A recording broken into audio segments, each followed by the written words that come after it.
पुण्यात थकबाकीधारकांच्या दारात चक्क बँडबाजा लावण्यात येतोय। महापालिकेने थकबाकीदारांच्या दारात बँड पथक लावून वसुली करायला सुरुवात केली। आतापर्यंत सर्वाधिक 2005 कोटींची वसुली यावेळी करण्यात आली आहे। बँड वाजवून 54 दिवसात 827 मालमत्तांचे 186 कोटी रुपये वसूल करण्यात आले। सरकारी मालमत्तांच्या विविध विभागाचे 93 कोटी रुपये देखील थकीत आहेत।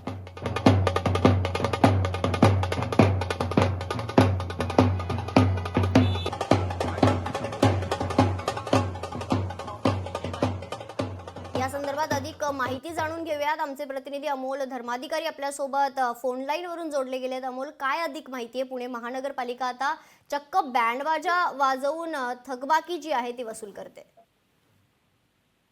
नक्कीच गेल्या 2 महिन्यामध्ये महानगरपालिकेने जे थकबाकीदार आहेत यांच्या कार्यालयाबाहेर किंवा घराबाहेर जाऊन बँड पथक वाजवल्यानंतर ही वसुली करण्यात आलेली आहे आणि आतापर्यंत जवळपास 2005 कोटींची वसुली सुद्धा करण्यात आलेली आहे आणि गेल्या 54 दिवसांमध्ये 827 मालमत्तांचे 186 कोटी रुपये सुद्धा वसूल करण्यात आलेले आहेत। यामध्ये सर्वाधिक जी थकबाकी आहे ती पुण्यातील सिंहगड इन्स्टिट्यूट यांची आहे। जवळपास 43 कोटी रुपये इतकी थकबाकी आहे। मात्र अद्यापही ही थकबाकी आहे ती सिंहगड इन्स्टिट्यूट कडून भरण्यात आलेली नाही आणि त्यामुळे त्यातल्या काही मालमत्ता आहेत त्या सुद्धा सील करण्यात आलेल्या आहेत। दुसरीकडे ज्यांनी पाणीपट्टी भरलेले नाही असे अनेक जणांचे नळजोड कनेक्शन आहेत ते सुद्धा महापालिकेकडून खंडित करण्यात आलेले आहेत आणि त्यामुळे एक आक्रमक पवित्रा आहे थकबाकीदारांविरोधात तो महापालिकेने घेतलेला पाहायला मिळतं आणि बँड पथक वाजून अक्षरशः ही वसुली आहे ती महानगरपालिकेकडून एका वेगळ्या उपक्रमाद्वारे केली जाते।